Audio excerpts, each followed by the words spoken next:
కాపాడుతున్నాడు దేవుడు. ఏం చేశాడు ఇల్లే ప్రతి ప్రయాణంలో బతుకున్నామంటే దేవుడిచ్చిన కృప కాదంటారా? వందలాది మంది యాక్సిడెంట్ పాలైపోతున్నారు, వేలాది మంది. మీరు చూడండి, బైపాస్ ఇప్పుడు వేసిన బైపాస్ ప్రతి చోట యాక్సిడెంటే. ఆడవాళ్ళైనా మగవాళ్ళైనా చచ్చిపోతూనే ఉన్నారు. కానీ కంటికి రెప్పలా కాపాడుతున్నాడండి మన దేవుడు. ఆయనకి ఏమిచ్చి రుణం తీరుస్తాం? చివరికి ఒక్క మాట చెప్తాను, గమనించండి.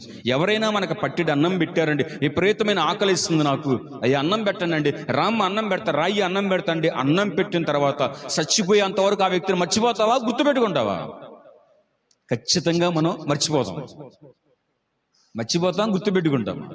గుర్తుపెట్టుకుంటాం. అర్జెంటుగా నీ పరిస్థితి బాగోవాలి, ఎవరో నిన్ను ఆదుకున్నారు, 5,000 10,000 ఆదుకున్నారు, చచ్చిపోయేదా గుర్తుపెట్టుకున్నా. అయ్యా చేతిలో రూపాయి లేనప్పుడు, మనశ్శాంతి లేనప్పుడు, ఏడుస్తుండే ఎవరు నాకు సహాయం చేయాలి అనుకున్నప్పుడు ఒక ఆమె వచ్చి నాకు ఇచ్చింది, ఒక ఆయన ఇచ్చి నాకు ఇచ్చని జీవితాంతం వాళ్ళని గుర్తుపెట్టుకుండా. కారణం కృతజ్ఞత కలిగి మాట్లాడు. మరి నీ కొరకు ప్రాణమిచ్చిన దేవుడు ఇంకా నీ స్థితిని బాగు చేయాలి, నిన్ను ఉన్నతమైన స్థితిలో ఉంచాలని దేవుడు కోరుతుండే. నీ ఇష్టానుసారంగా నువ్వు బతుకుతుండే ఎలా దీవించబడతావు? అర్థమైంది నా ప్రియమైన వారు? పిల్లలు ఆడుకుంటూ ఉన్నారు, అయ్యా అక్కడ కాలువ ఉందిరా, ఆ కాలువలో దిగొద్దు, జాగ్రత్త, ఒకవేళ కాలువలోకి వెళ్ళామంటుకో నువ్వు పడిపోతావు, చచ్చిపోతావు, వెళ్ళొద్దురా అని చెప్పండి.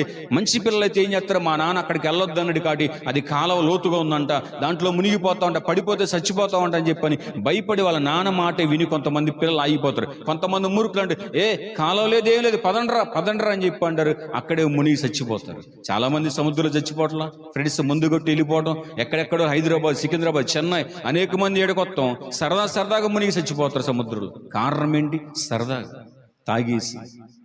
నీకు ఇచ్చిన తలాంతుని ఎందుకు పూడ్చిపెడుతున్నావు? దేవునికి ఒక విలువైన జీవితం ఇచ్చాడు, ఆ విలువైన జీవితం ప్రభు చేతిలో పెట్టు, నిన్ను గొప్ప చేస్తాడు. దేవుని స్తోత్రం.